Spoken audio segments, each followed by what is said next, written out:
share with you the whys so that you understand. I don't want you to just blindly do what I tell you to do. I want you, I want you to be a teacher someday. I want you to seek what Buddha sought. I want you to really, approach this as, I want to understand this and let this go and come to peace and then help others do the same. It's one of the most important things that you can do in life. Okay? So what we're doing is that we're noticing that these uncomfortable states are arising in us unconsciously.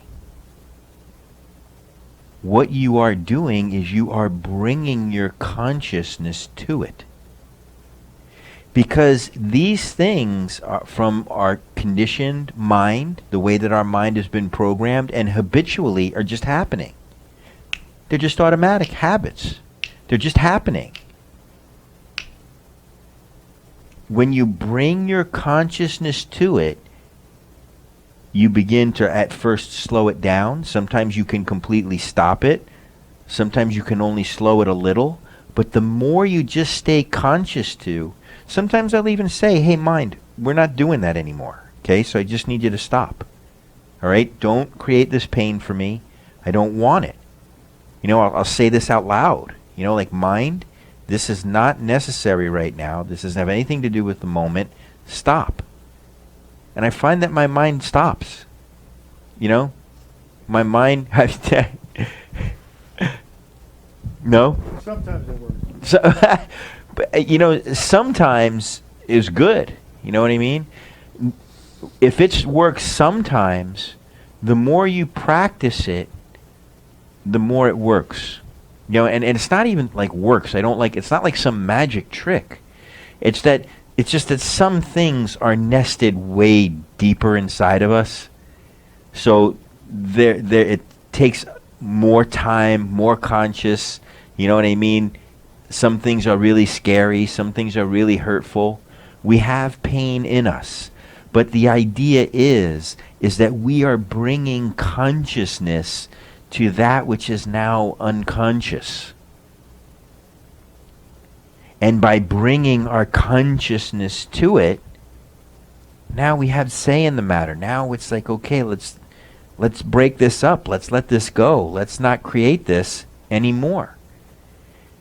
But it's such a habitual thing. Like, understand, it is a habitual, it's just the way that we're kind of wired. Even after a traumatic event, like a war veteran or something, went to war, got wired that way. Wasn't wired that way, went to war, got wired that way, and now has to let that wiring go. And let the mind know, and let whatever coping mechanisms, developed, let them go. Because these are survival instincts. You know what I mean? The mind is a survival tool. But when we're in a place where we're flourishing and we're not surviving, we don't need these survival tools anymore. Perhaps at one point in life we did. Perhaps at one point in life, you know what I mean? We weren't in a place where we were in different circumstances. That required, like me when I was a kid and I'm getting, lovingly abused by parents who loved me but still was abusive. They were passing on what was done to them. So when I was a kid, I needed survival mechanisms. I needed to cope. I needed to deal. That's the fear of death. When that happens. So you got to be gentle with yourself. You got to understand this stuff. This stuff is not, didn't come from nowhere. We all have pain. It comes up in us. Be gentle, but gently, without judgment, bring your consciousness to it and begin to release it. Begin to say, I don't need this anymore. I don't want this anymore. I don't like this anymore. This is not something that I need. So I'm very consciously bringing my consciousness into it and releasing it. And you may have lots to release. You may be waves of it. There might always be layers of the onion, layers of the onion. But I can tell you that it gets easier and easier and easier as time goes on. You know what I mean? It's not so, the first couple layers of the onion, they're really like, wow, you know what I mean? They're really... But it gets more and more subtle as time goes on.